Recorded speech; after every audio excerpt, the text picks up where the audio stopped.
Так, пошла запись. Привет всем еще раз. Видите, я такая вся замыленная, даже не смогла толком подготовиться к эфиру, потому что, ну, визуально, потому что готовилась, писала опять расчеты, пыталась понять, как вам лучше объяснить, но, в общем, мне кажется, что сегодня в эфире будет в 100 раз понятнее, но в то же время, мне кажется, за час мы опять не справимся. Я вообще планирую, возможно, завтра у нас четверг, возможно, завтра днем еще провести прямой эфир и что-то вам еще дорассказать, да показать для тех девочек, кто живет в восточной части России, чтобы вы могли тоже в эфире со мной пообщаться.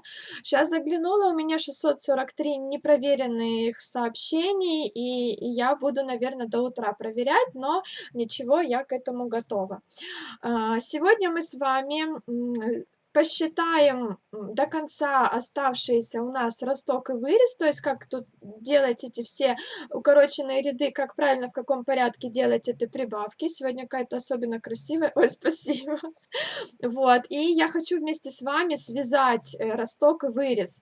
Я не знаю, сколько это займет времени, честно, потому что мне, короче, настолько все стало понятно, что теперь балдею, 1000 раз считала, выбрала лучший вариант. Отлично.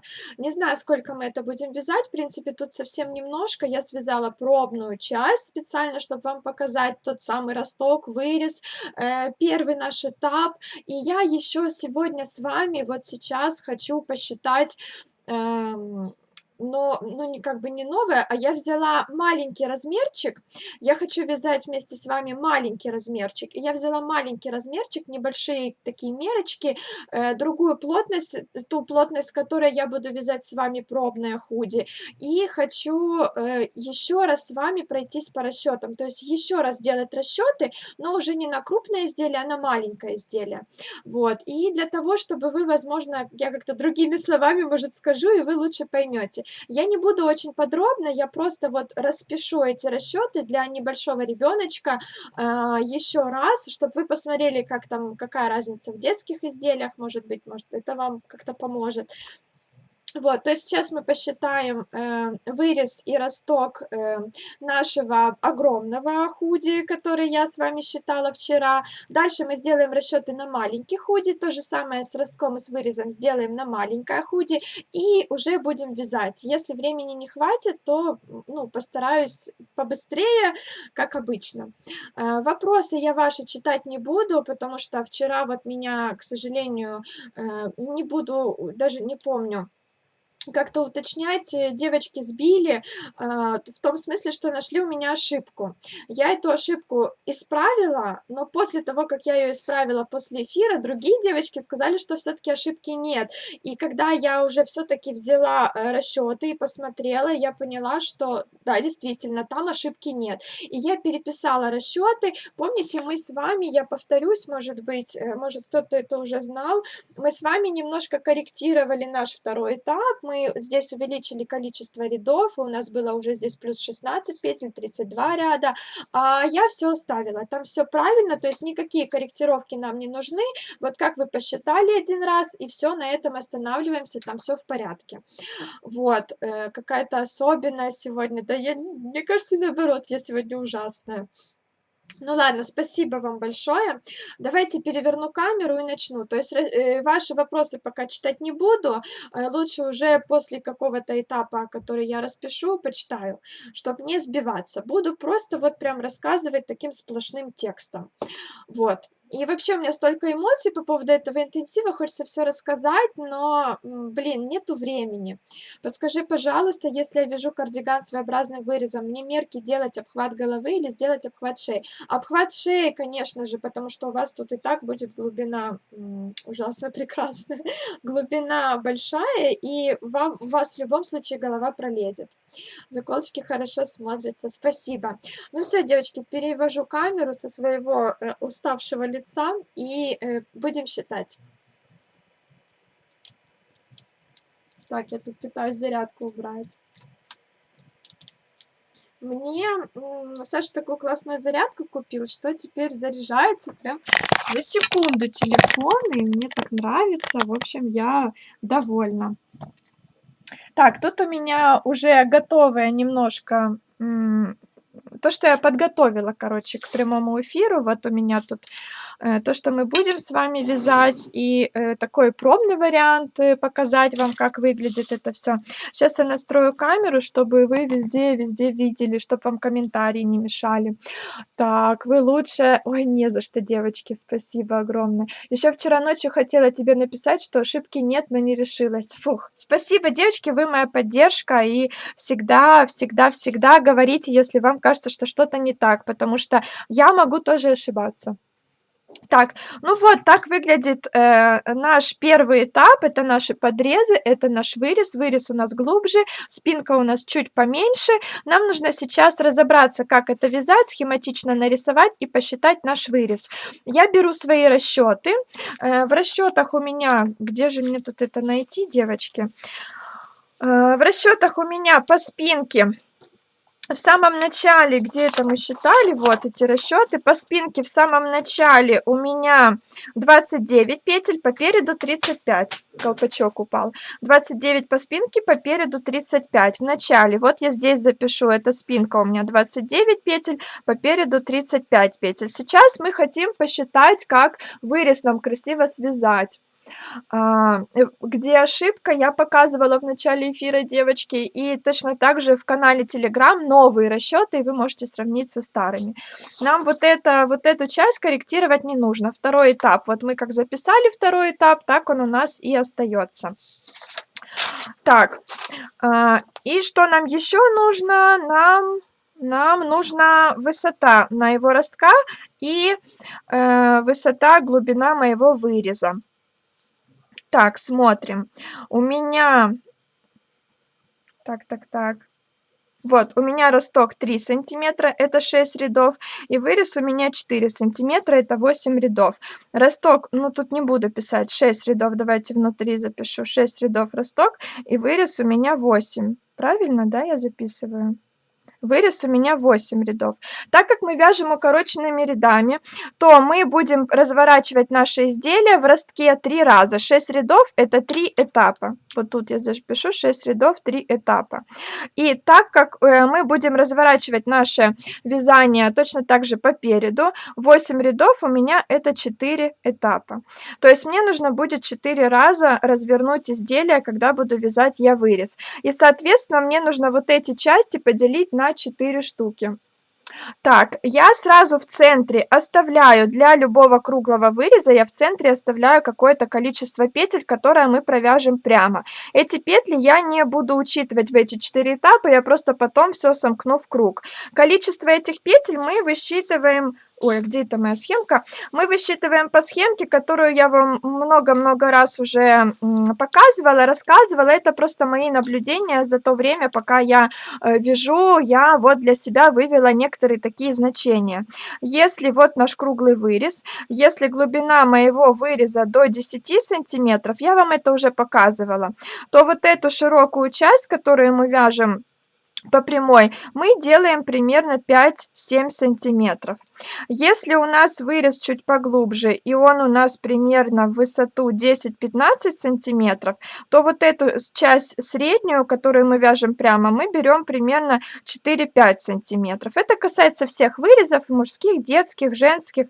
Если у нас вырез глубокий, ну там, предположим, 15-20 сантиметров и более, то вот эту часть, которая по центру вяжется по прямой, мы берем примерно 3 сантиметра.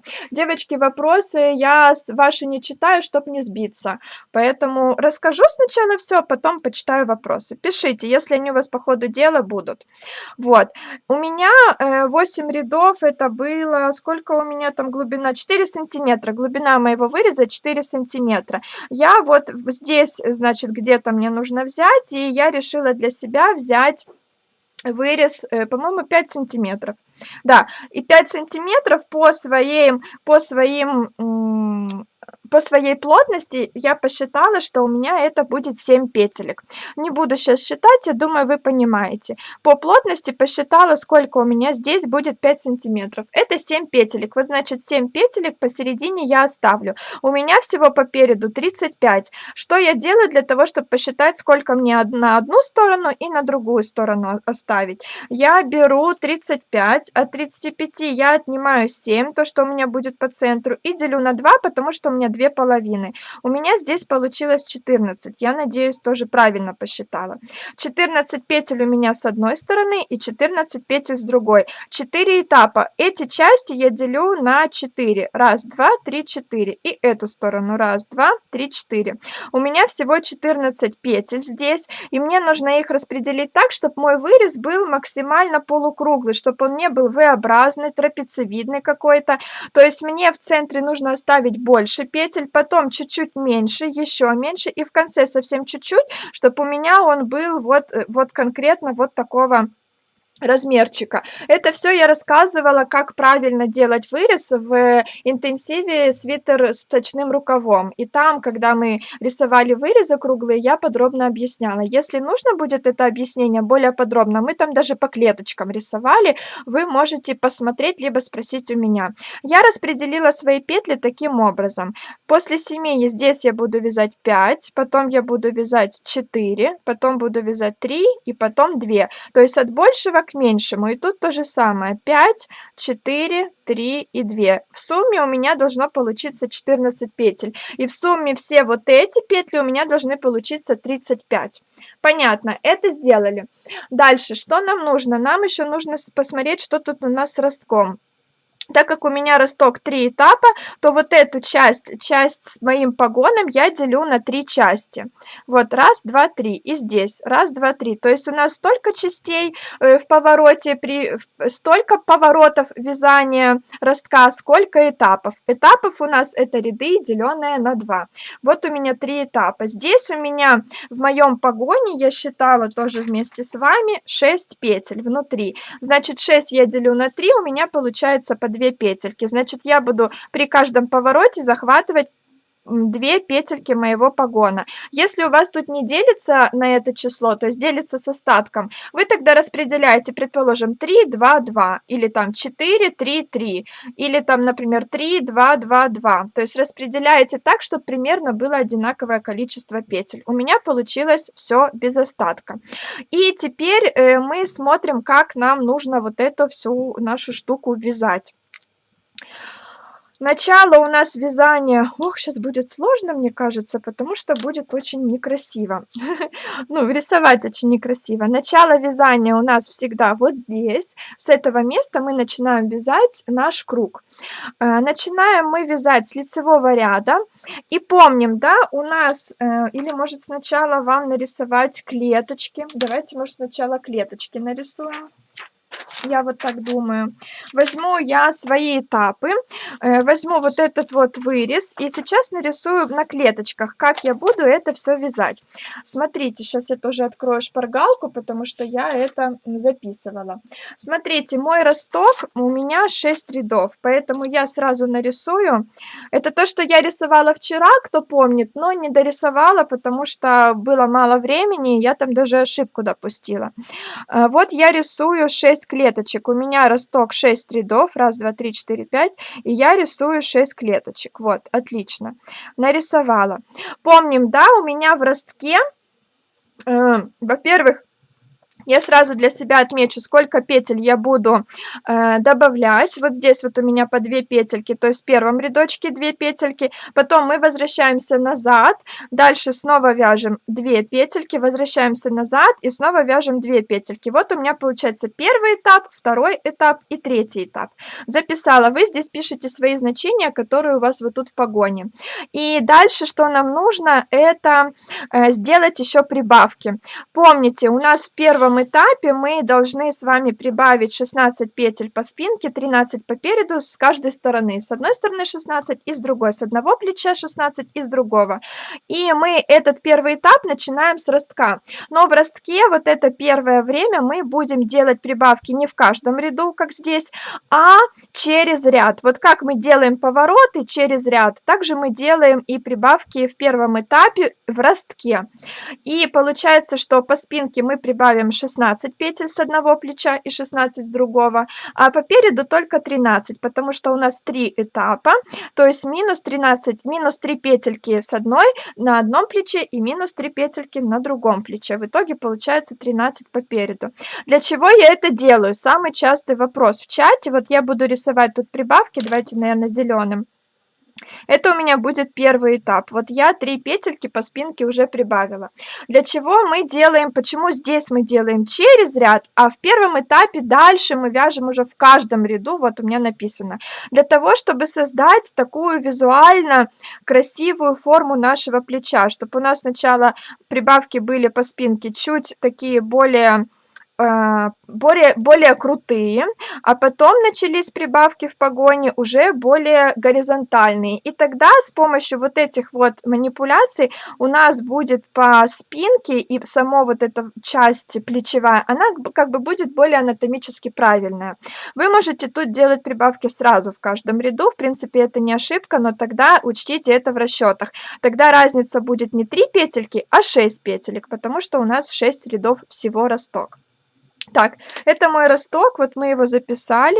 Прибавки у меня только через ряд, то есть только в лицевых рядах. И по 2 петельки вот тут вот мы с вами отметили. Дальше у меня идет тот самый первый этап. Но в первом этапе мы уже 3 прибавки сделали. У нас всего 16 рядов, поэтому я буду рисовать 16 минус 3, буду рисовать 13 рядов. Думаю, что это понятно. Нарисую 13 рядов. Вот у меня 1, 2, 3, 4, 5, 6, 7, 8, 9, 10, 11, 12.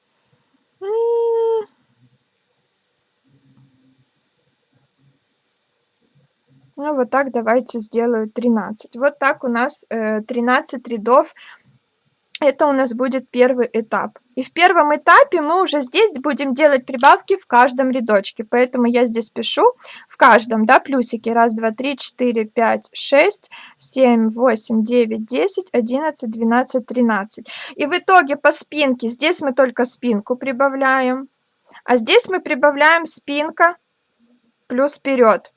И в итоге у нас получается всего по спинке, если посчитать все плюсы, по спинке у нас будет плюс 16 петель, а по переду у нас будет только плюс 13 петель. И в итоге мы как раз выйдем на нужную нам ширину. Думаю, это понятно.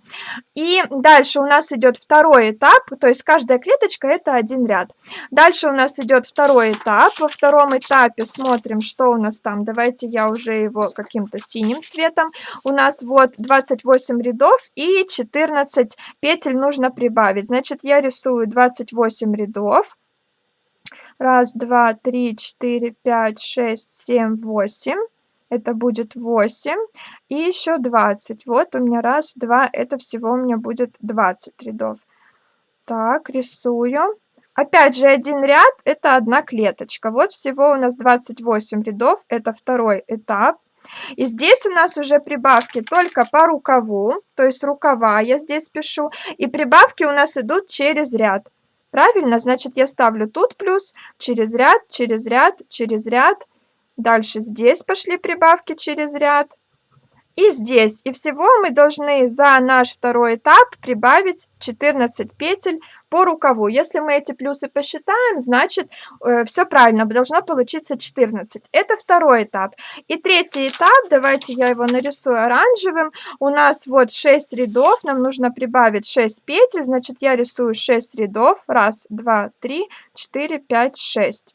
И здесь у нас идут прибавки уже и по спинке, и по переду. Ой, подождите, и по спинке, и по переду, и по рукавам. Это я пишу третий этап. И здесь я отмечаю, у нас уже идет спинка прибавка, вперед прибавка и рукава прибавка. И здесь у меня прибавки идут в каждом рядочке. Раз, два, три, 4, 5, 6. И дальше я пишу подрез, у меня 2 петельки. Плюс 2 петельки. Вот так я расписала свое вязание, все свои этапы. Каждый сначала росток, первый этап, второй этап, третий этап. Поставила плюсики, написала, где мне конкретно нужно делать прибавки. Теперь я хочу объяснить, как это все нарисовать на вот этой вот, на нашей схемке. Опять упал колпачок. Как нарисовать на нашей схемке? Как же так это расположить все? Ну вот начнем с ростка, да? Смотрите, начинаем мы вязать отсюда. Это, в принципе, стандартное начало у любых регланов, не только у погона, у любого реглана. Тут обычно начало делается. Мы сразу же помним, у нас сразу идет прибавка, вот она нарисована, по погону на спинке. Значит, здесь у нас будет прибавка. Я сразу ставлю плюсик. Мы начинаем вязать вот так. Двигаемся, мы вяжем петли спинки, смотрим, тут у нас должна быть прибавка, потому что возле погона у нас с двух сторон прибавка, и мы доходим до первой двоечки, то есть мы провязываем первые 2 петельки, разворачиваемся и вяжем все назад. Прибавок у нас нет, вот наша клеточка, значит мы просто разворачиваемся, вяжем назад, и дальше здесь с этой стороны тоже доходим до вот этих 2 петелек. Разворачиваемся и вяжем теперь лицевой ряд. Это третий ряд, видим, у нас тут прибавка и двоечка. Ставлю я прибавку, вяжу дальше лицевой ряд, снова здесь у меня будет прибавка по спинке и захожу на следующие 2 петельки.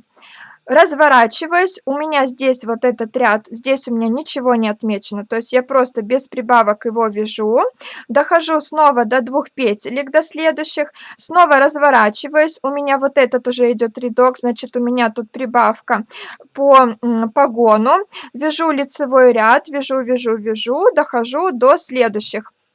До последних получается уже 2 петелек, и тут у меня прибавка. И разворачиваюсь, вяжу назад. Связала и здесь дошла до 2 петелек, то есть провязала еще 2 петельки. В итоге я постепенно за 3 этапа захватила петли нашего погона. И посмотрите, у меня по спинке прибавилось по 3 петельки с одной и с другой стороны. Вот я их отметила, 3 прибавки из 16 возможных. Дальше я уже буду вязать, захватывая вперед и делая прибавки уже вот здесь, по переду. По переду мне нужно сделать с каждой стороны 13 прибавок. И по спинке тоже у меня будет 13. Давайте вязать дальше, посмотрим, что у нас получится. Продлю я эти свои погоны. Вяжем дальше. Мы вот здесь закончили. Так, на рисунке понятнее. Вот, отлично. Значит, смотрите рисунок. Закончили. Дальше вяжем, продолжаем вязать. И смотрите, у нас вот эту часть мы начинаем вязать. Давайте буду зачеркивать. Значит, у нас тут прибавка по погону. Вот я рисую тут прибавку по спинке. Вяжу. У меня тут прибавка по спинке. Не буду закрывать. Дальше дохожу до вот этой двоечки, то есть захватываю 2 петельки моего переда, и у меня тут уже прибавка появляется, первая по переду. Разворачиваюсь и вяжу. Вот снова отмечаю ряд, снова прибавки. При развороте уже в первом этапе у меня будут прибавки и в изнаночном ряду тоже. То есть я прибавила здесь петельку и здесь петельку. Дальше. Кстати, вот после вот этого вот вывязывания ростка, вот у меня раз прибавка, 2 и 3. Раз прибавка, 2 и 3. После вывязывания ростка 29 плюс 6 петель у меня здесь получается 35 петель по спинке. После ростка, то есть это количество петель по переду и по спинке должно у нас совпадать. Вот у меня как раз совпало. Помните, вы тоже спрашивали, почему 6 петель, а я прибавляю 3 и отнимаю 3, чтобы была разница. После ростка она все у нас сравнялась. Вот мы прибавили здесь, вяжем, продолжаем вязать. Дошли сюда, здесь мы делаем прибавку здесь и доходим до вот этой двоечки. Вот дошли до двоечки, провязали 2 петельки по переду. Разворачиваемся, дальше у нас вот этот рядок. Мы снова делаем тут прибавку, разворачиваемся, делаем тут прибавку и захватываем уже 3 петельки нашего выреза. Вот у нас все тут отмечено. Разворачиваемся, вяжем следующий рядок, снова делаем тут прибавку и тут прибавку. Вяжем нашу спинку, снова делаем тут и тут прибавку, и дальше уже захватываем 3 петельки с этой стороны. Разворачиваемся, следующий ряд отмечаем, делаем тут прибавку, тут, вяжем, снова делаем тут и тут прибавку, и доходим до наших 4 петелек, которые вот тут у меня отмечены. Разворачиваемся, я отмечаю, снова делаем прибавки. У нас в первом этапе прибавки идут по и в изнаночном, и в лицевом ряду. Развернулись, и с этой стороны доходим до 4 наших петелек. Дошли, развернулись, снова я отмечаю рядок, делаем тут прибавки, вяжем, делаем тут прибавки. И уже доходим вот сюда, провязываем 5 петелек на нашем вырезе. Провязали, снова развернулись и снова делаем наши прибавки. Здесь вяжем спинку, естественно, мы продолжаем вязать, делаем тут теперь прибавки и уже с этой стороны доходим до 5 наших петелек. Готово, снова разворачиваемся, делаем прибавку тут и тут, вяжем спинку, делаем прибавку тут и тут, и мы провязываем 7 наших петелек, уже вяжем дальше по кругу и доходим до вот этого момента, до начала нашего ряда. Вот начало нашего ряда, и, конечно же, не забываем, что мы тут тоже делаем прибавку. Посчитав все прибавки, давайте посмотрим, что у нас получилось. Надеюсь, все правильно получилось. Подождите. Это у нас вырез, правильно, это у нас вырез, но после выреза мы продолжаем вязать, потому что у нас не закончился первый этап. Смотрите, у меня получается 1, 2, 3, 4, 5, 6, 7, 8, 9, 1, 2, 3, 4, 5, 6, 7, 8, 9, то есть тут я прибавила 9 и тут прибавила 9 петель, и мне еще нужно, давайте я запишу тут плюс 9 петель, и тут плюс 9 петель. Но мне нужно прибавить всего 13, поэтому я продолжаю свое вязание. Я делаю все прибавки, но только уже вяжу по кругу. И продолжаю делать прибавки тут, и делаю я прибавки до тех пор, пока у меня не закончатся клеточки в первом этапе, и пока всего я не прибавлю с этой стороны 13 петель, это у меня всего, с этой стороны 13 петель. Я просто сейчас рассказываю, как совместить вырез с нашим первым этапом. И здесь я прибавляю 16 петель, потому что у меня еще петли, когда я вязала росток, и здесь я прибавляю 16 петель. В итоге после всех этих манипуляций мы выйдем, давайте посмотрим, на что мы выйдем. Вот я писала, у меня первый этап, мне нужно прибавить 16 по спинке, 13 по переду, и у меня после первого этапа должна получиться 61 петля на спинке и на переде. После того, как мы вот это все круги наворачивать будем много-много раз, пока не закончатся все наши прибавки, у нас должно будет по переду 61 петля и по спинке 61 петля. Ну, естественно, вот эти петли нашего погона. После того, как мы это закончили, связали первый этап, мы начинаем вязать. Давайте я, кстати, тут отмечу. У меня вырез, я уже забыла, запуталась опять. Сколько у меня вырез? Вырез рядочков. 8 рядочков, да?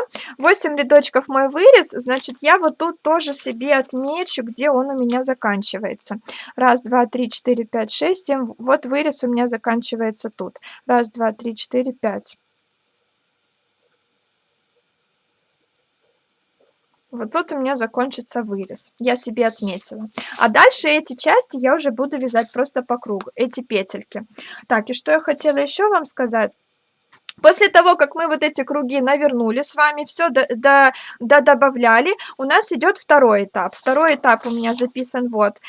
Я буду уже вязать 28 рядов, и мне нужно будет прибавить 14 петель, но прибавки я буду делать не по краям погона, а внутри погона. У меня дальше будет рукав расширяться вот так, и прибавки уже во втором этапе через ряд я буду делать внутри рукава. Это у меня второй этап будет.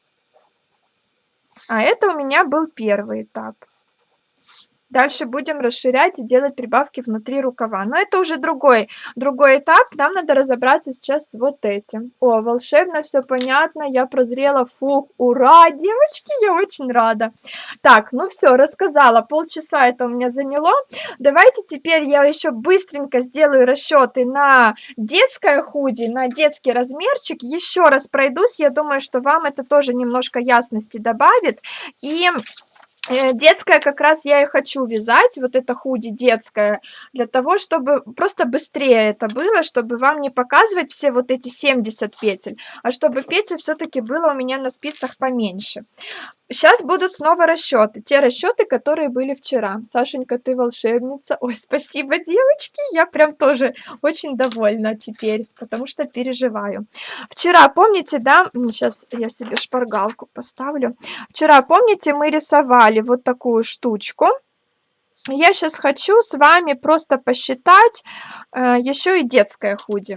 Какие нам... я взяла у кого-то, у какой-то девочки взяла мерки и взяла плотность своего вязания. Я связала... Сейчас вам покажу, девочки, потому что ну, надо отчитаться перед вами. Вот, я связала образец. Я его прям ниточку не отрывала, на всякий случай. Связала образец вот такой небольшой, измерила. Я из этой пряжи буду вязать вот детское худи вместе с вами. Вот, его измерила, взяла размеры у какой-то девочки детского изделия и взяла свою плотность. У меня здесь будет обхват шеи 40 сантиметров. Я надеюсь, я сейчас все правильно запишу. Глубина моего выреза будет 5 сантиметров. Ширина моего погона будет 5 сантиметров. То есть не ширина погона, простите, это у меня длина плеча. И ширина изделия, которое мне нужно будет, 32. Вот, готово. Сейчас я запишу свою плотность. У меня в 10 петлях. Сейчас пройдусь очень быстро, 8,5 сантиметров, и в 10 рядах очень быстро пройдусь 6,3 сантиметра, чтобы вы, может быть, просто за мной еще раз... Ой, все понятно, ура! Ура, ура, ура, спасибо. Девочки, спасибо, вижу, все понятно. Еще раз сейчас сделаем расчет и думаю, будет понятно. Быстро пробегусь, чтобы, возможно, вам это как-то поможет. Первое, что мы делаем, помним, мы считаем, сколько петель у нас, ой, сантиметров, сколько петель у нас в обхвате нашего выреза. Посчитала, 40 умножила на 10 и поделила на 8,5, у меня получилось 47, но я люблю до четного округлять, поэтому возьму 46 петель, возьму поменьше. И теперь нам еще нужно посчитать ширину ширину моего погона, то есть вот эта часть, ширина моего погона, я ее взяла 4 сантиметра. Я посчитала, что ширина моего погона будет составлять 5 петелек. Вроде так. Дальше считаем. Ну, естественно, давайте сразу посмотрим. 5 сантиметров это длина моей проймы.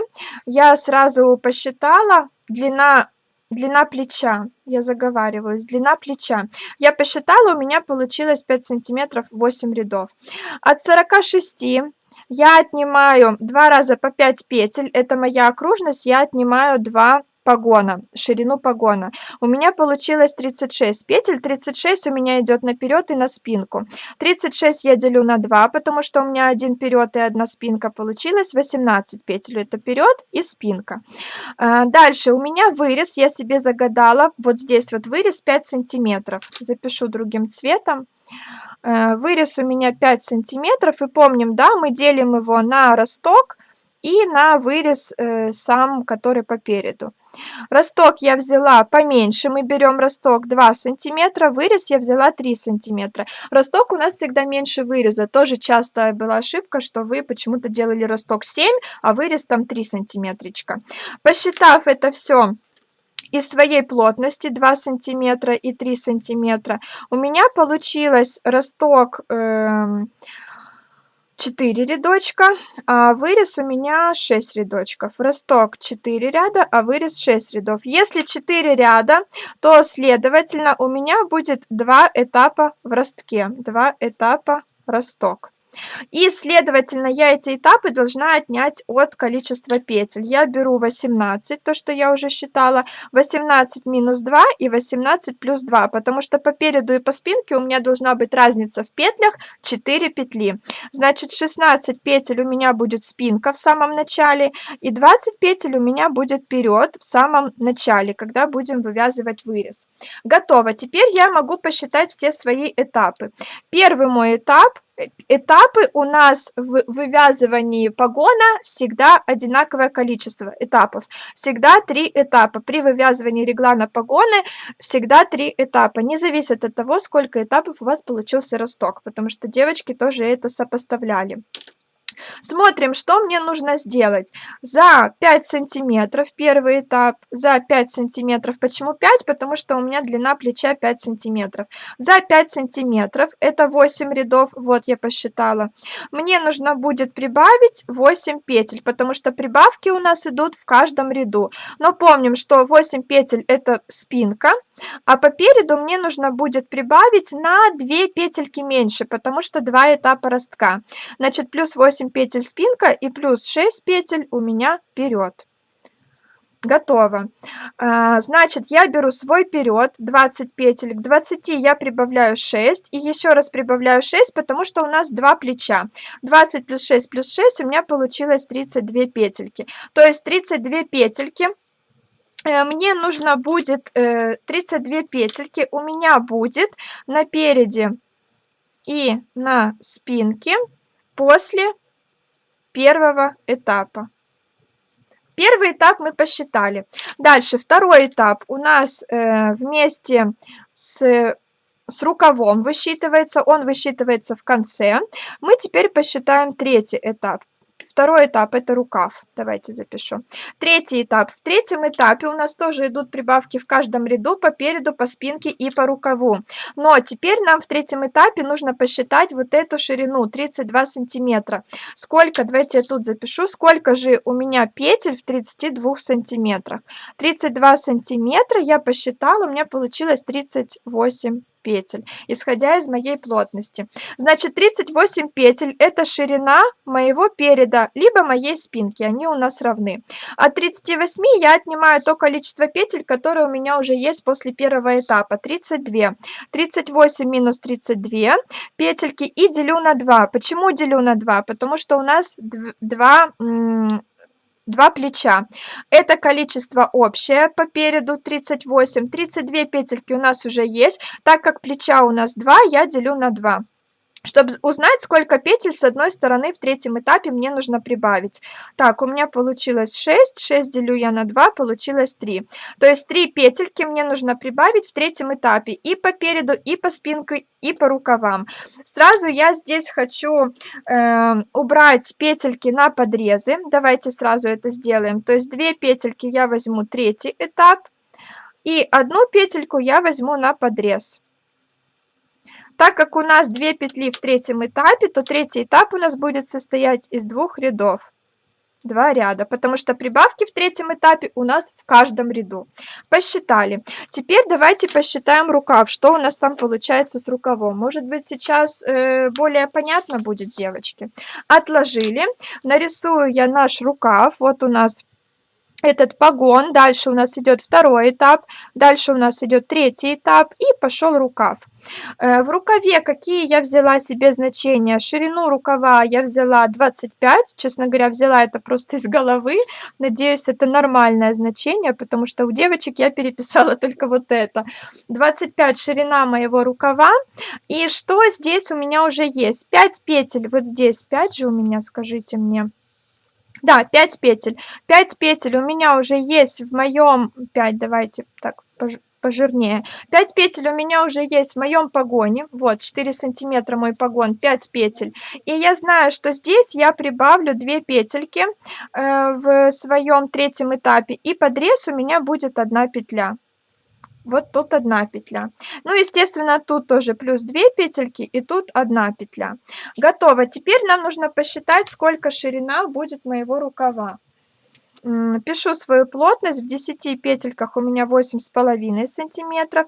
25 мне нужно посчитать. 25 сантиметров, это я посчитала, 25 умножила на 10 и на 8,5 поделила, 30. То есть 30 петель вот здесь у меня мой рукав должен получиться. От 30 петель я отнимаю 5 петель, это мой, ну, то, что я делала в первом этапе, да, это ширина моего погона. И отнимаю 2 петельки, минус 2 петельки, это у меня третий этап. И минус 1 петелька, минус 1, это подрезы. Сразу вот так вот запишу. Равно всего у меня получилось 19. Очень надеюсь, что я правильно посчитала. 19. Давайте я пересчитаю. Или правильно? Да, верно, получается 19. 19 я делю на 2. Почему я делю на 2? Потому что мне нужно узнать, сколько петель, вот я ставлю вопрос, сколько петель мне нужно прибавить во втором моем этапе. Так как у меня 2 стороны, делю на 2. 19 поделила на 2, получила 9,5. Тут я округлила до 9 петель, в принципе, можно округлить и до 10. Ну, я решила оставить 9 петель. То есть 9 петель мне нужно прибавить. 9 петель, это означает у меня второй этап, 18 рядов, потому что у меня во втором этапе идут прибавки в каждом втором ряду. Я хочу посчитать, сколько это у меня в высоту. В 10 рядах у меня 6,3 сантиметра. 18 рядов, я считаю, у меня получилось 11,34. Прям запишу как есть, 11,34. Я это пишу для того, чтобы посмотреть, все ли у меня получается по моей глубине проймы. Глубина проймы тут у меня 12,5 сантиметров. Мы это тоже с вами уже делали на первом эфире, поэтому просто запишу. И смотрите, дальше я начинаю писать. 2 сантиметрика у меня первый этап, потому что ширина моего погона 4 сантиметра. В сложенном виде в 2 слоя это получается половинка 2 сантиметра. Дальше, что еще я знаю? Второй этап у меня 11,34 сантиметра. И третий этап я тоже могу посчитать. Третий этап у меня, вот видите, 2 петельки. Я вот здесь вот запишу 2 петельки, посчитаю, сколько это у меня будет сантиметров. У меня получилось 1,7. Значит, вот здесь третий этап у меня 1,7 сантиметров. И если все это сложить, у меня получилось 15. Тоже, надеюсь, правильно посчитала.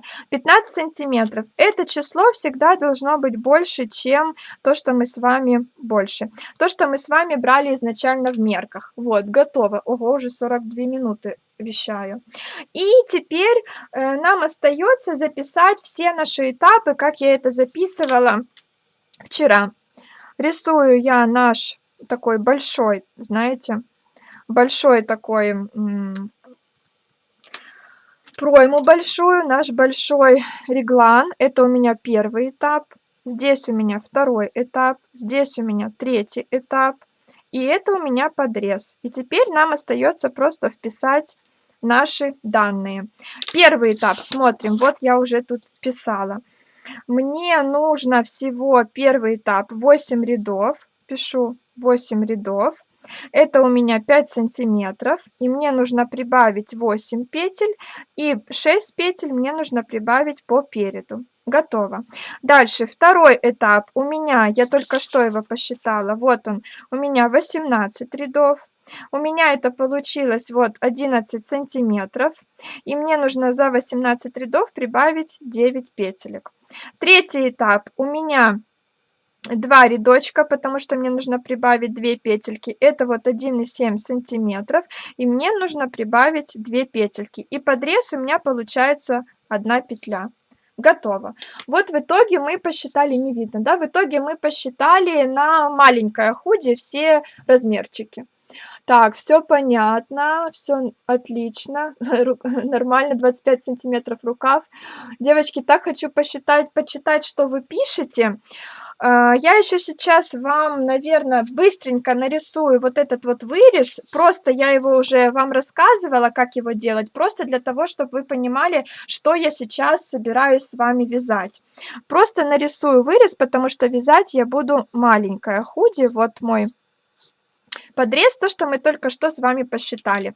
У меня вот если взять вот эти расчеты, у меня получается 20 петель по переду, вот здесь должно быть, и 16 петель у меня по спинке. Здесь у меня по 5, по-моему, петелек. Правильно я говорю? Да, по 5 петелек. 5 петелек тут, 5 петелек тут.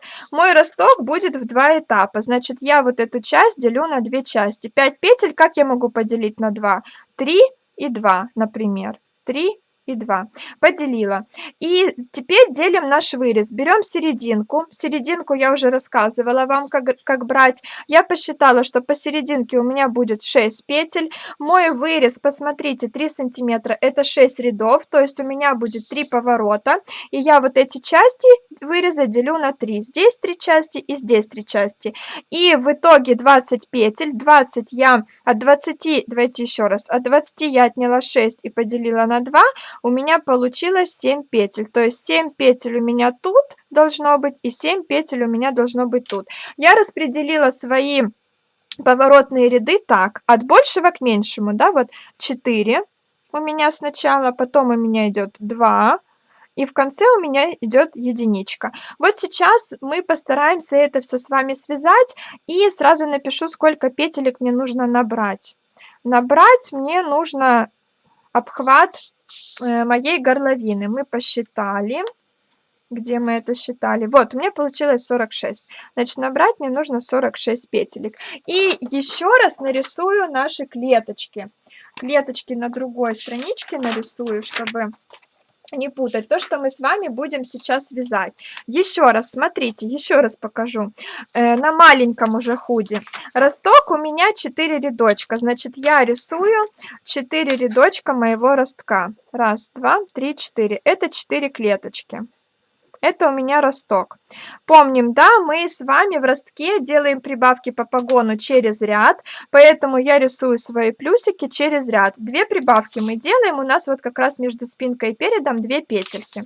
И точно так же в ростке я добавляю свои петли по погону. У меня здесь 3 петли, а здесь 2 петли. Нарисовала 3, 2, вот эта часть.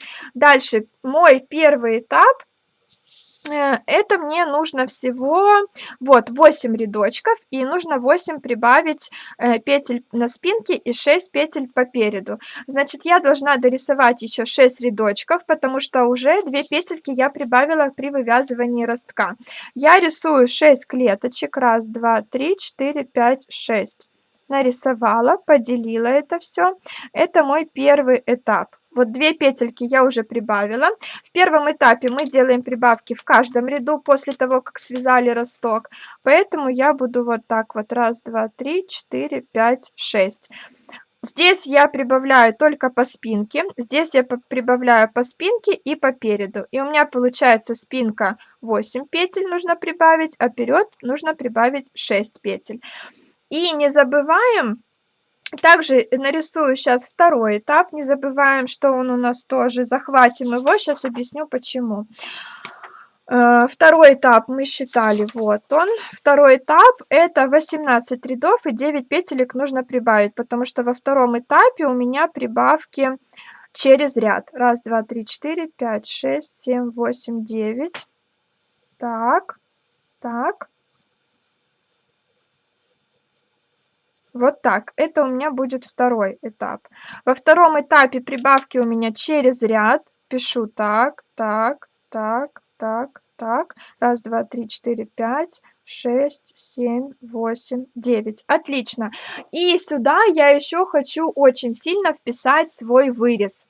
Показать, как его правильно вписать. После вывязывания ростка мы с вами вяжем вырез. И я хочу сейчас все эти циферки вот сюда в мои клеточки вписать. Смотрите, росток я связала, и мы начинаем вязать вырез. Сначала я добавляю одну петельку моего выреза.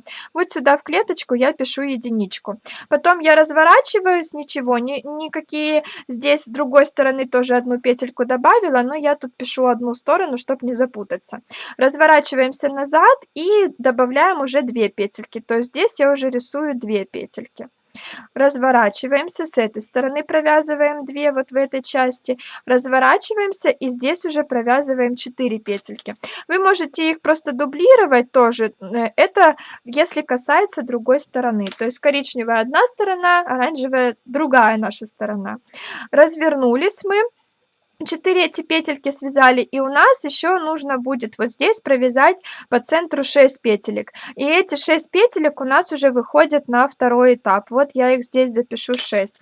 То есть, понимаете, по сути получается, что наш вырез, он не заканчивается на первом этапе, он может пройти и дальше. Вы не пугайтесь, если так у вас получается, потому что может случиться, что вы первый этап закончили, а вырез не закончили. Это нормально, все в порядке. Сейчас я покажу, как это все выглядит. Ой, очень хочу почитать ваши вопросы.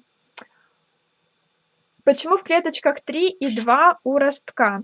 Потому что это количество петель нашего погона я поделила на 2 этапа. У меня в маленьком худи 2 этапа.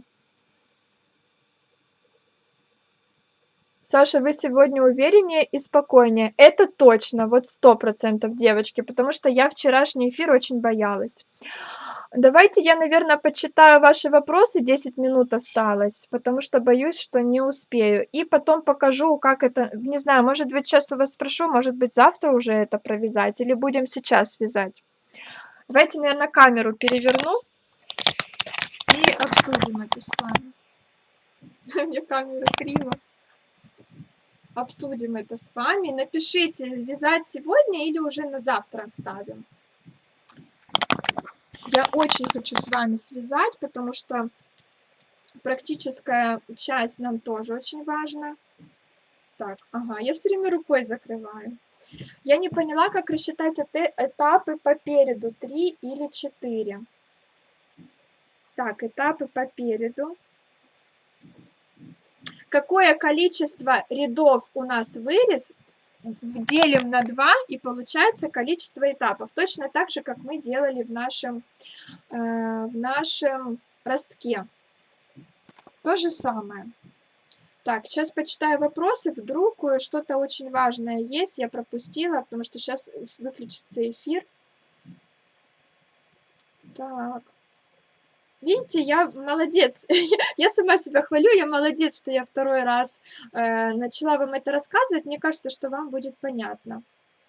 Уже теперь, после второго раза. Конечно, наверное, многие уже удалились, скрылись, слились, потому что испугались. Так, я ищу какие-то очень вопросы такие важные, пока вот вы благодарите, здороваетесь. Так. Так. Так, вижу, что все понятно. Аллилуйя, прям прозрела.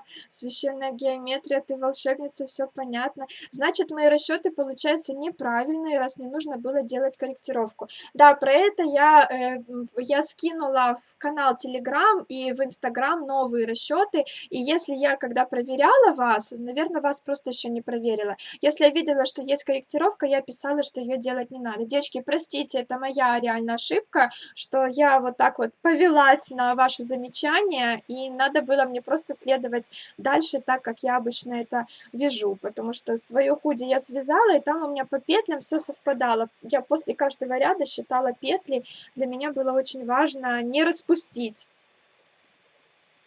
Так, математика рулит, все понятно, отлично, Саша, вы чудо, наконец-то все понятно. Так, мне осталось додумать, как сделать планочку под пуговку. Так, вязать ровно петли для планки в конце выреза, если отдельно вертикальную планку, а потом по горлу или по всему изделию сплошную планку. Не поняла, Ян, честно. Девочки, смотрю на телефоне, нет резкости. Фокус плавает у меня, да, мне кажется, это из-за моего телефона. Так, Теперь с ясной головой смотрю и понимаю, о чем речь. Третий этап также получился. Это по поводу того, что 2 петельки. Да, для ребенка это нормально, тем более у меня очень толстая пряжа. Нормальная 25 сантиметров рукав. Хорошо, я просто так взяла сантиметровую ленту, прикинула, и все. Так, я прочитала. Девочки, вы прям так молчаливо. Так, может быть, первый этап. Что первый этап? Если хочешь воротник-стойку, то набирать столько петель, сколько нужно, и провязать нужную высоту, а потом начинать росток. Верно, да, верно, верно. Либо мы потом можем закончить и связать после того, как уже худи будет готово. Да, набираем такое же количество петель, просто вяжем трубу самую обычную, а потом начинаем вывязывать росток. То есть у вас будет на спицах не просто набранный круг из петель, а у вас уже будет провязанная горловинка. Я все поняла, но скажи, вязать, какой набор делать. Я самый простой набор делаю, самый простой, и потом из этих петелек буду набирать дальше обвязку вверх. Так, вязать завтра, вязать сегодня. Сегодня еще домашка не проверена, может вязать завтра. Так, завтра. Давайте, может быть, все-таки завтра и я отдохну и проверю ваши домашки. И завтра можем сделать эфир днем и вечером, а можем, например, в пятницу днем сделать эфир для девочек, которые живут очень далеко и не смогут смотреть, не могут смотреть вечером. Начало вязания. Надо переводить информацию. Да, покажу, как делать прибавку. Так, завтра еще надо посчитать. Завтра, все, тогда завтра. Вижу, что все до завтра. Как делаешь прибавки без дырок? Елена, я просто очень плотно делаю тот самый перекрученный накид, которым я всегда делаю все прибавки. Очень плотно. И затягиваю максимально петли. К тому же, помимо этого, я еще начало вязания, вот когда я вяжу первый этап, не знаю, может это неправильно, но я делаю так. Я вот этот первый этап вяжу, когда нужно, чтобы не было дырочек, вяжу более тонкими спицами. Потому что, во-первых, на плечах оно еще чуть подрастянется, оно по-любому сядет так, как надо, но я стараюсь прям очень плотно связать, чтобы оно у меня нигде не было, ну, знаете, неаккуратной такой работы. Вроде как получается. Потом уже, когда я первый этап связала, я перехожу на те спицы, которые я выбрала для вязания своего изделия. Стараюсь вязать тоже плотно, чтобы не было резкого перехода. И, в принципе, перехода никакого нет, там ничего не заметно, но зато эти прибавки очень плотно. Так, давайте сегодня, кому надо, посмотрит повтор. Никогда не вязала росток и реглан. Скажите, когда мы замыкаем в круг, сразу прибавлять или сразу прибавлять. Сейчас давайте я покажу, я подготовила, и вообще вот это тоже покажу, я же специально это вязала для вас. Вот, смотрите, связала я свое начало, вот по маленькому худи, то, что только что мы с вами считали.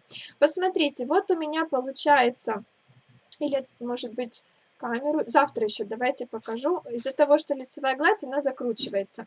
Видите, у меня вот эта разница между передом и спинкой, это тот самый росток и вырез. Вырез у меня получается полукруглый, вот такой вот красивый. Видите, он у меня не прямой, а закругленный.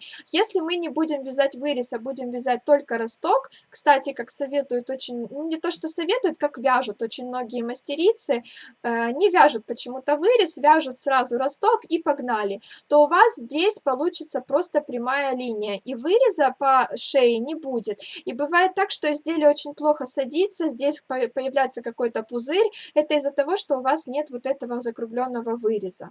И точно так же после этого можно потом связать любую горловину стоечку, оно будет хорошо смотреться.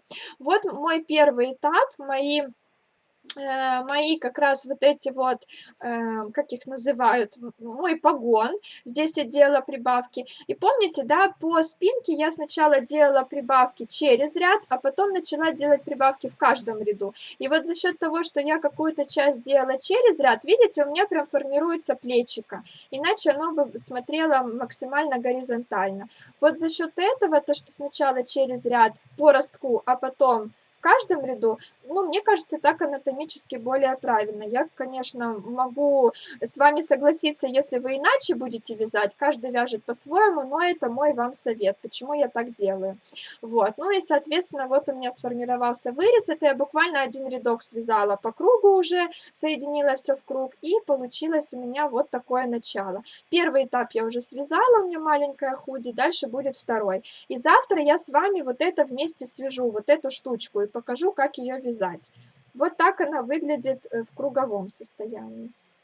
Вот как раз это у меня спинка, она, видите, у меня уже повыше, а вперед я только начала вязать, он у меня маленький. Начало вязания. Кто хочет начать вязать, кто не хочет ждать завтра, мы набираем количество петель на горловинку и петли подреза вот отмечаем маркерами. И завтра уже продолжим вязание. Так, 9 рядов вырез, это сколько этапов? Тогда округляйте. Значит, вам нужно не 9, а 10, то есть либо 5 этапов, либо 4 этапа. Ой, очень много вопросов. Может быть, один этап, вряд ли. Сделайте 2. Девочки, очень много вопросов, я не успела почитать. Может, набор сделать набросовую нить? Можно набросовую нить, да, можно. Если вопросы есть, давайте я еще раз переподключусь, и вы напишите свои вопросы. Хотелось бы еще минуточек 5 поотвечать. Давайте, заходите еще раз на эфир. Так, сейчас я еще раз включу эфир. Фух.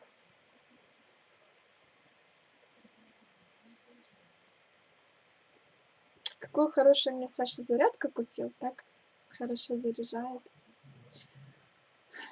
Сейчас подожду, пока девочки подключатся, потому что это вы смотрите сейчас запись прямого эфира, а эфир вот только я подключила. Девочки, если есть вопросы, пожалуйста, быстренько напишите.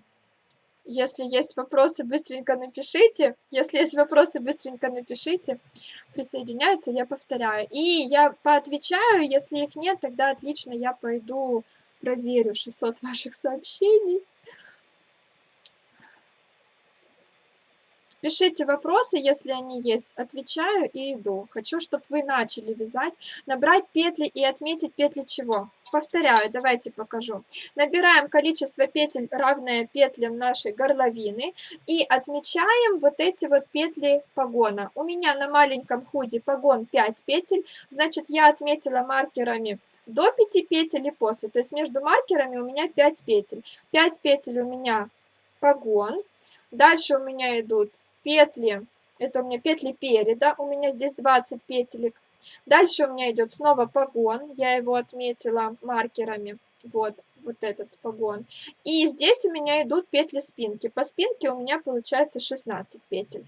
Вот мы сейчас это все соединим в круг и начнем вязать. Вот помните, да, я вам рисовала на выкройке, что мы начинаем вязание с вот этой части. Так, как-то вам вот так показать. Вот, смотрите, это наш вперед, это спинка, и мы начинаем вязать с боковушки вот этой. Мы сейчас сразу же прибавляем петлю, сразу же, потому что у нас по схеме, по нашим клеточкам сразу же идет прибавка. Сразу прибавляем петлю, вяжем петли спинки, перед маркером прибавляем петлю, и вяжем 2, нет, у меня 3, да, 3 петельки нашего погона. 3 петельки погона связали, развернулись, вяжем назад, петли не прибавляем.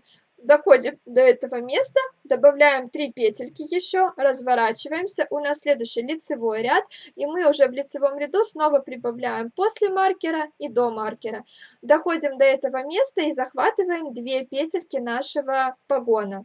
Разворачиваемся, у нас изнаночный ряд, мы ничего не прибавляем по схеме у нас по клеточкам. Доходим до этого маркера, захватываем 2 оставшиеся петельки и снова разворачиваемся, вяжем лицевой ряд. В лицевом ряду мы делаем прибавки тут, тут. Дальше мы доходим уже до этого маркера, делаем первую прибавку уже здесь и захватываем петельку нашего выреза. Уже начинаем вязать вырез. У меня здесь 1 петля. И продолжаем вязать точно так же, захватывая петли нашего выреза и делаем уже прибавки в каждом ряду. И в лицевом, и в изнаночном. И вяжем туда-сюда, пока мы не дойдем до центра. Дошли до центра, мы все объединяем в круг и начинаем вязать по кругу, добавляя петельки по погону. Ну, там уже у нас начинается второй этап, и мы будем добавлять петли уже внутри погона. Поначалу мы добавляем петли снаружи погона, во втором этапе внутри, вот здесь. Так, давайте почитаю. Пишите вопросики, пожалуйста. Вопросики. Я не люблю, когда так говорят. Пишите вопросы. Завтра свяжем. Если набросовую, то кетлевку и капюшон потом можно? Можно. И сейчас можно. Мы точно так же сейчас будем дальше вязать и капюшон, и кетлевку вот после вот этого, после такого состояния. То есть можно... Я просто набросовую нить не набираю. Во-первых, это лишнее время. Во-вторых, не очень вижу в этом смысла. Я потом буду делать кетлевку, и это начало у меня все спрячется в кетлевку. И вязать как-то мне удобнее. Покажите способ прибавок. Да, давайте завтра уже покажу. Сейчас пока отвечу на вопросы. Первый этап на теле будет немножко проходить на горле, на его основании, а потом спускаться на плечо. Правильно я поняла? Наоборот, первый этап на теле мы сверху вниз вяжем. Мы вот здесь провязываем, потом двигаемся сюда, сюда, сюда, и в центре вот здесь у нас будет уже та ширина, которую мы оставляли, не делили ее на этапы. Вот это прямая линия, которая у меня на 6 петель. То есть мы наоборот движемся вниз. Сашуля, у меня вчера при расчете третьего этапа разница получилась в 3 петли. Это мало. Это мало, можно сделать 4 петли, то есть немножечко увеличить, например, ширину изделия или уменьшить горловину, ну, как-то так сделать, вообще нормально. Люда, привет тебе большой от меня, очень рада, что ты в моем интенсиве, очень рада, что мы с тобой знакомы, правда, вот хочу просто сказать, пока есть время, что я очень-очень-очень с большим теплом вспоминаю нашу встречу. Это Люда, которая меня пригласила в Киеве к себе в гости. Мы очень хорошо провели время с ее семьей, с ее детками, с мужем. Всем привет передавай, всех вспоминаю и хочу еще с вами встретиться. Приезжайте уже к нам в Крым, давайте. Спасибо, что показали это сегодня. Фух, ура. Так, по переду ты вычла петли выреза и поделила на 2. Получилось 7. Да.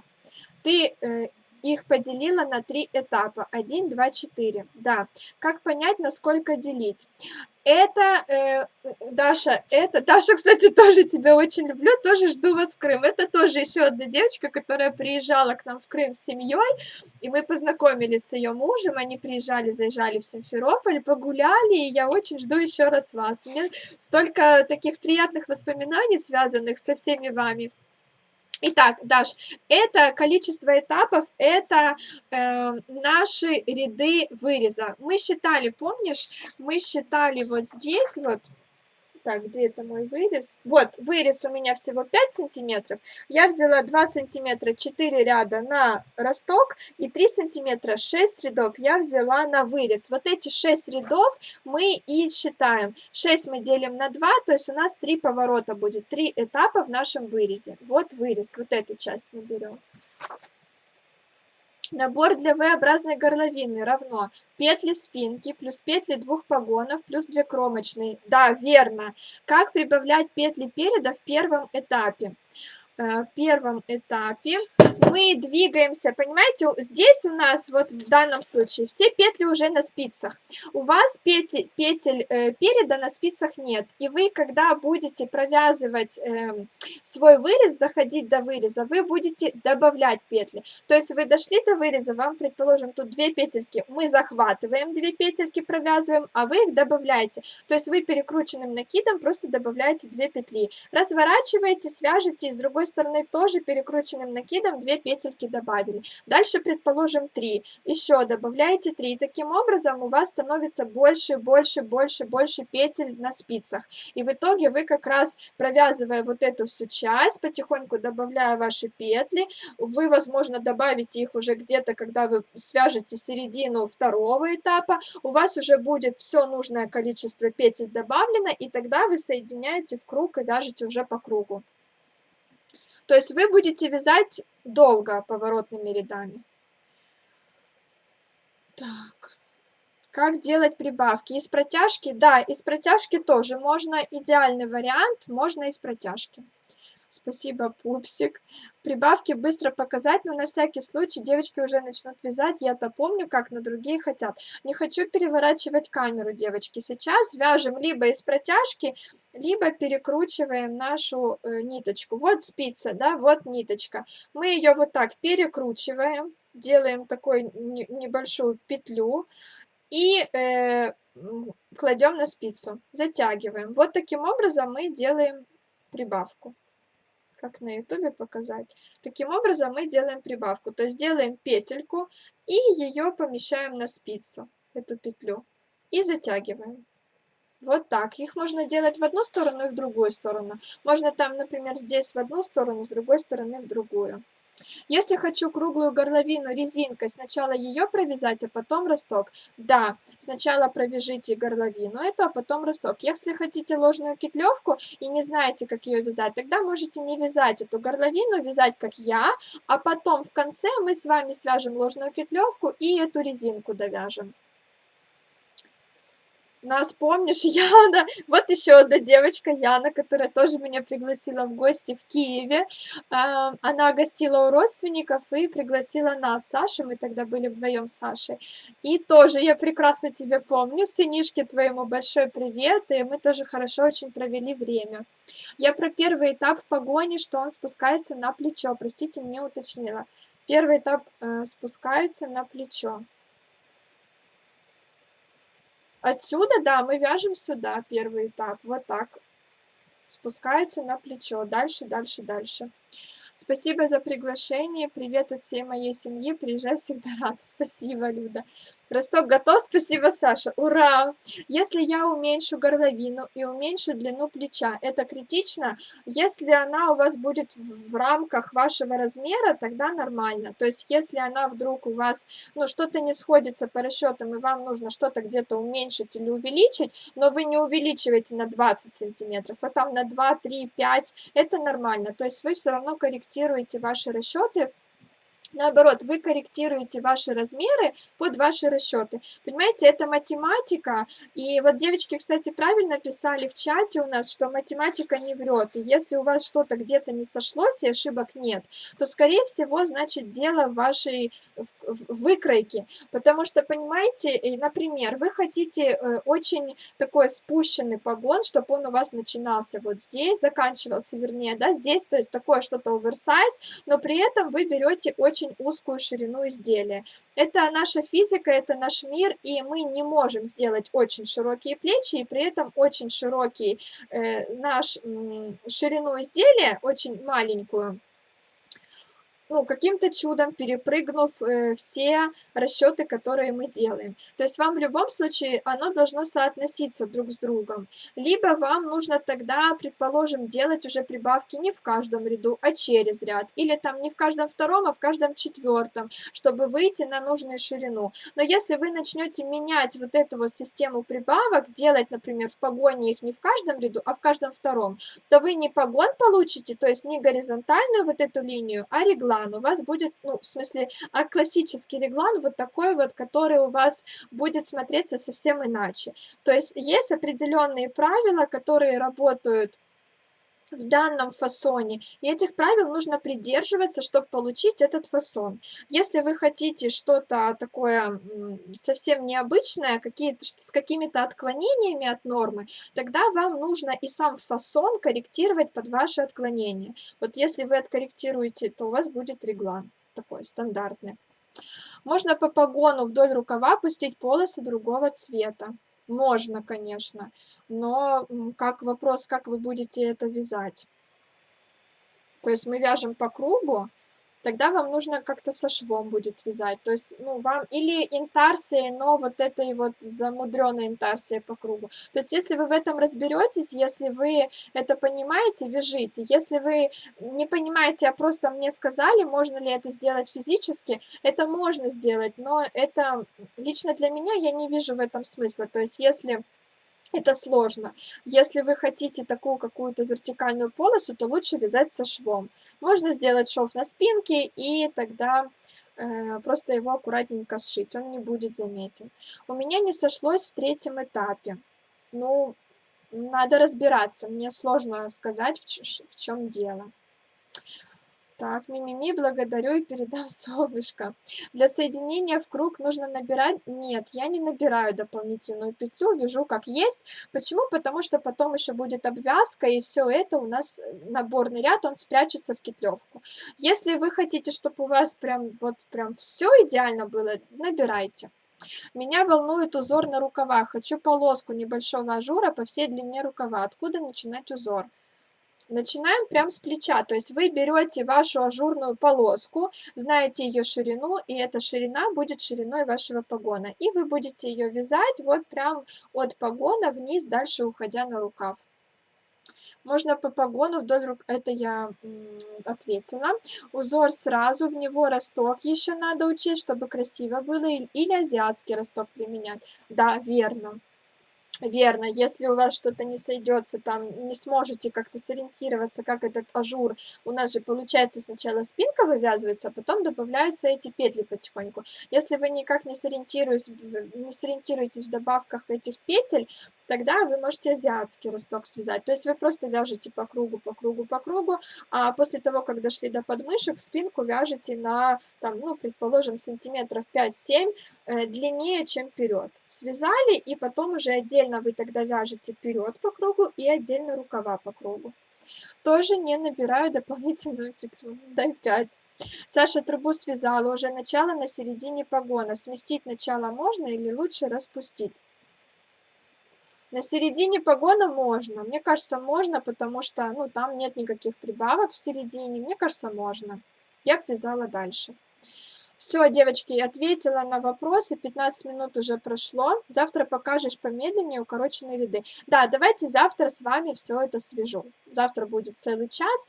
Я, видите, смотрю на вас и ориентируюсь по тому, как я рассказываю, как вы понимаете. Очень сложный был вчерашний эфир, очень много девочек в шоке до сих пор. Читаю ваши сообщения и, знаете, как-то не знаю, что делать. То ли радоваться, что я заставила ваши мозги шевелиться, и вам это все интересно, то ли наоборот переживать и плакать, потому что, ну, зачем так усложнять, да? Самый такой, мне кажется, первый вопрос, который приходит в голову: зачем так усложнять? Но на самом деле сложного реально ничего нет. Видите, сегодня вы уже даже сказали, что все в порядке, во-первых. А во-вторых, мне кажется, чтобы действительно понять, что вы откуда берете, что куда добавляете, как правильно посчитать те прибавки-убавки, нужно именно вот углубляться, нужно углубляться в каждый этап, в каждый пункт, в каждый шаг. Тоже девочки смотрела, читала в чате, писали, что там в основном мастер-классы это вот у меня вот так, ну типа я вот так вот рассказала, я вот здесь прибавила, здесь убавила, и как бы на этом мастер-класс заканчивается. Конечно, кто не хочет разбираться в расчетах, такой мастер-класс полезен. Я не против таких мастер-классов, должны быть разные виды, поэтому я немножко как бы отличаюсь от всех остальных, и я сильно углубляюсь. Кому-то кажется, что это лишнее, что можно попроще, кому-то наоборот это нравится. Вот я пока не знаю, радоваться мне или грустить из-за того, что вы все в шоке.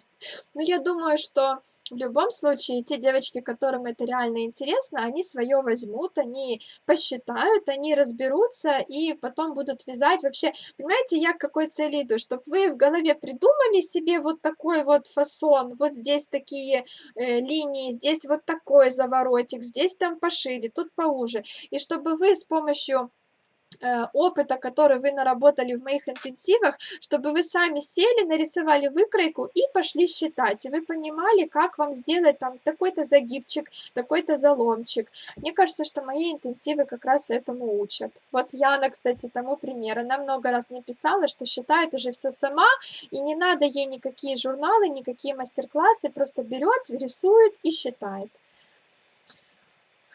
Кому-то мои расчеты точно не нравятся, я уверена, потому что они для всех. Но я не хочу подстраиваться под большинство и быть такой, как все, потому что, ну, мастер-классы такие с обычным описанием, они, естественно, пользуются спросом, успехом. У меня немножко другое, и оно менее популярно. Но в то же время я все равно хочу заниматься этим. Спасибо, пока в шоке. Думаю, что шок пройдет, когда вы свяжете это все. радоваться, вы плачете. Ой, не плачьте, Лариса, не плачьте, пожалуйста, потому что я тоже очень огорчаюсь из-за этого. Мы вместе с вами все посчитаем. Вы, главное, сядьте, еще раз, я уже вам говорила, еще раз посчитайте, как только что-то не поймете, пишите мне, разберемся. Прям чувствую, как они шевелятся, мозги.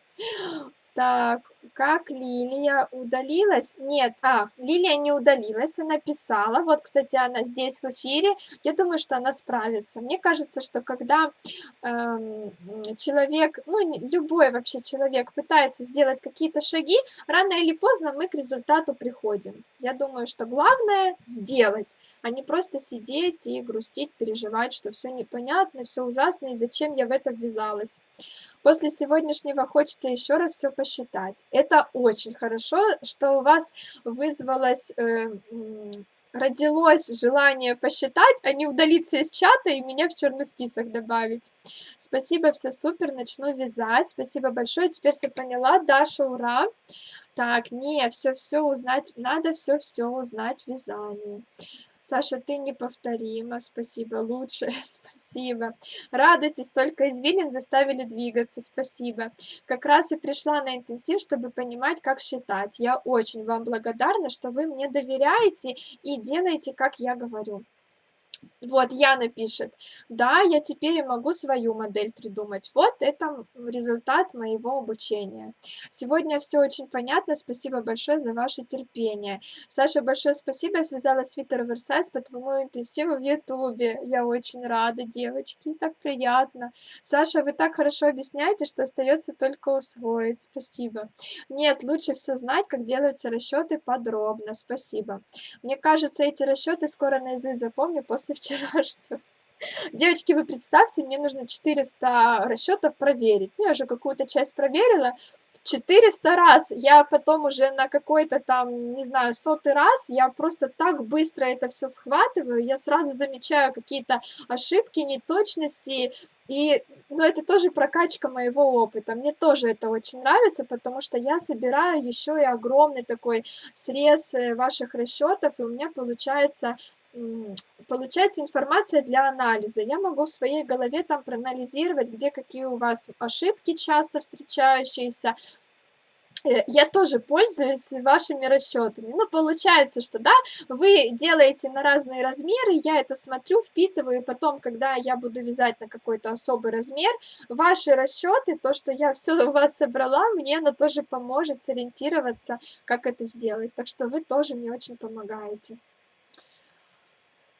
Так.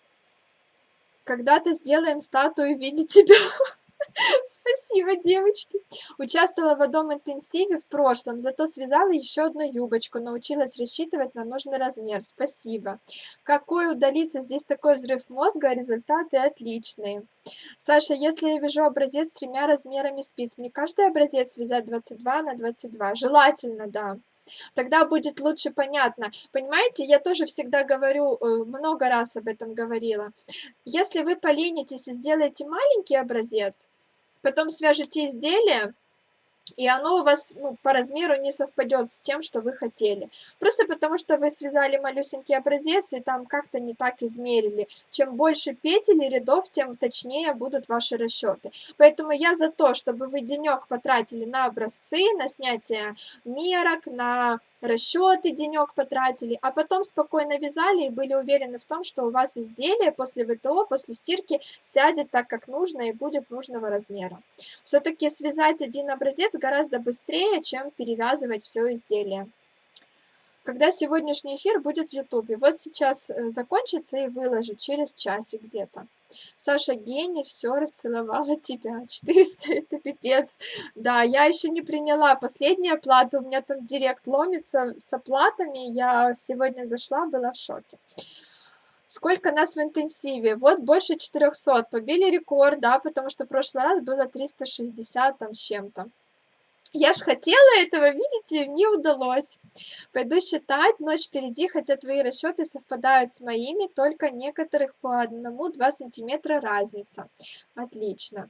Пошла готовить и спать, спасибо большое. Чем больше образец, тем меньше погрешность в расчетах. Верно, да. Я даже благодаря тебе спицы своей мечты наконец покупаю. Я ж теперь так уже нормальный мастер. А какие спицы? Кстати, расскажу еще быстро, девочки. Сегодня у меня была очень тоже приятная встреча. Почему я так задержалась, и я позволила себе задержаться. Я не виделась со своей одной подругой отрочества. Мы с ней не виделись, наверное, уже лет 7 назад, а то и больше. Не виделись лет 7. Короче, последний раз виделись лет 7 назад. Вот. И мы с ней дружили, когда я училась в музыкальной школе. Мы вместе с ней учились, ходили на занятия вместе. Вот. И представьте, как-то так потерялись. Она вышла замуж, и я переехала, и номера поменялись телефонов. Короче говоря, вообще потерялись. И я попросила свою маму, чтобы моя мама взяла телефон у ее мамы, потому что они там кое-где пересекаются. Вот, и мы сегодня встретились, вы представляете, как это было интересно, приятно, как это было круто вспоминать все наши былые времена, как мы изменились или не изменились. Она замужем, у нее уже 4 деток, вот ей 28 лет, и у нее уже 4 детей.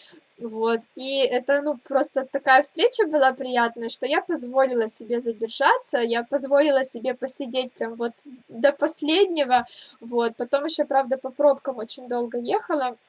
Вроде Симферополь такой малюсенький, а я ехала, наверное, 1:20 где-то.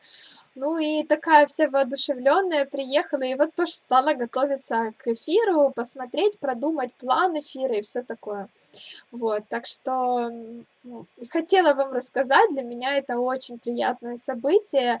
И у меня такое впервые в жизни, когда был родной человек, потом время нас как-то разделило, и потом мы снова встретились, и я думаю, что сейчас будем всегда поддерживать связь. Саша, у вас есть на YouTube урок по ростку для мужского свитера по кругу? Мужской и женский я не делю. Завтра будет такой урок, завтра будем вязать росток. В мужском все то же самое, тот же самый принцип, только другой размер. Саша, я пропустила, может, в ростке есть ряды без прибавок, то есть у нас это количество увеличится, один этап по рядам. В ростке есть ряды без прибавок. У нас это количество увеличится один этап. Не поняла, Кать, правда не поняла. Сразу несколько спиц уже есть Knit Pro, теперь будет еще 2 марки и тунисские крючки. Крутые, Яна, поздравляю. Когда у тебя будет малыш? Я думаю, что когда я захочу об этом рассказать вам, тогда расскажу. Думаю, что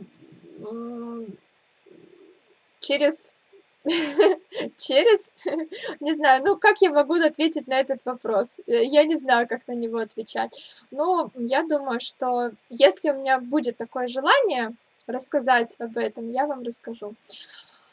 Ну все, давайте прощаться. Или нужно ответить конкретно когда, через какое время? Не знаю, девочки, я не знаю, не знаю, не могу сказать. Это секрет, скажи, личное.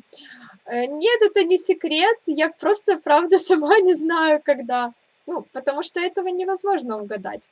Когда у вас будет следующий малыш, девочки, вы же тоже не можете этого сказать. Вот, так что все в порядке.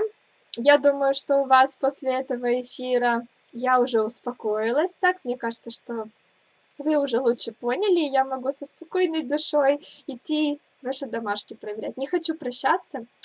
Я правильно понимаю, что помимо ростка на свитер надо еще и горловину рассчитывать? Конечно, да, мы это все сейчас сделали. На это количество увеличится первый этап по рядам. Ну, как бы да, как бы да, как бы да, увеличится. Да, верно. Но мы же вяжем росток, понимаете, то есть сначала росток, а потом как бы первый этап. Ну да, немножко увеличится, вот как раз вот это вот закругление получится. Очень нетактично. Да, скажи день и число. Ну, давайте я скажу, например, день и число, чтобы вам было удобно, чтобы я ответила на ваш вопрос, и потом посмотрим. Давайте предположим, я люблю апрель. Давайте скажем апрель, например, чтобы 0,4, да, месяц, ну, например, 14 апреля. Мне кажется, красиво будет. Давайте тогда вот я отвечу так, 14 апреля, а потом посмотрим, как это все случится, а вдруг совпадет. Запомните эту дату. Всему свое время. Сашенька, привет, хоть на минутку попала, так тебя рада видеть. Привет, Настя. Задание, точно, задание. Задание связать наш росток и вырез. Вот эту часть связать и скинуть мне. Я там немножко уже отвлеклась из-за сегодняшней встречи и не выложила домашнее задание вчерашнее, сегодняшнее, все выложу, все будет, девочки. Вот эту часть, это будет наше домашнее задание, то есть вырез и росток. Когда дошли до выреза, сомкнули в круг, сфотографировали мне вот такую кракозябру и скинули фотографию. Следующее домашнее задание, которое я дам завтра, это будет уже второй этап. Сашенька, спасибо за все. Моя дочь говорит скоро. А вы говорите, когда будет у вас следующий малыш? Когда? Саша, не тяни с малышами, наступает возраст, когда хочется, чтобы дети уже были взрослые. Девочки, вот это скажу откровенно. Если еще вопрос, когда будет, его можно в шутку принять. Но откровенно, когда мне говорят, не тяни с малышом, у меня просто взрывается мозг, я не могу понять, вы реально думаете, девочки, что посоветовав какой-то другой девочке из интернета не тянуть с малышом, вы думаете, что я реально пойду и по вашему совету начну рожать или, я не знаю, беременеть или что делать? Это очень некрасиво, просто мне столько уже раз это писали, и я, ну, я не знаю, как на это реагировать, и я не понимаю, зачем вы это пишете, с какой целью. То есть мне не 10 лет, и я не совсем маленький ребенок, чтобы этого не понимать. Я уже абсолютно взрослый человек, точно так же, как и мой Саша взрослый человек. И я думаю, что мы, взрослые люди, можем сами принять это решение и сами решить, когда нам пора, а когда не пора. Поэтому советы «не тяни с малышом» это, ну, это очень нетактично. Сашенька, спасибо большое. Я думаю, почему в чате тишина, потому что... имя не скажу. Не знаю, потому что не знаю даже, какое имя. Я родила 21 апреля. Ну вот, видите, мы с вами будем рядышком. Я себе забила 14 апреля. Лучше 11.04. Почему? У нас с Сашей годовщина 10 апреля. Вот, ну, чтобы было два праздника, я вот себе выбрала 14. Надо 3 апреля в мой день рождения. 3 апреля тоже подходит. Так, кроме вязания, рисунки скидывать? Рисунки нет, не обязательно. Это уже вы сами себе рисуете, хотите не рисуйте. Я родилась 22 апреля, очень мне тоже нравится эта дата. Просто немного нумерологии изучаю. То есть 22.04. Ну, видите, раз можно загадывать дату рождения, тогда я, наверное, себе загадаю, и пусть это сбудется. Да, не тяни с малышом, жесть. Так, не портите вечер, очень невоспитанный. Саша, извини, больше к тебе не зайду. Но если вы так воспринимаете мой ответ на ваш вопрос, на ваш, вернее, совет «не тяни с малышом», это ваше право. Иди срочно, делай сразу 5, жестяк, называется «слушай других». Надо игнорировать эти дурацкие вопросы. Как Бог даст, тогда и будет малыш. Ну, как говорится, под лежачий камень вода не течет, поэтому в этом вопросе тоже от меня кое-что тоже зависит. Я никак не могу продолжить мужу свитер, вяжу снизу вверх, связала тушку и рукава, соединила. Как понять, каким способом вывязывать росток? Они же разные, муж широкоплечий. А как вы хотите, честно говоря, вы можете просто связать ваш реглан прямо и здесь сделать вырез и росток, либо вы можете сделать азиатский росток, то есть довязать вашу спинку до, ну, не знаю, чуть повыше, я это уже говорила, потом все опять в круг соединить и вязать ваш реглан. Не имеет значения, это кому как удобно. Еще сына хочу, как дочь в школу пойдет. Ну и когда, скажите, когда?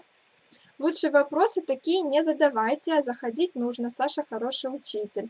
Сашенька такая красивая сегодня, спасибо.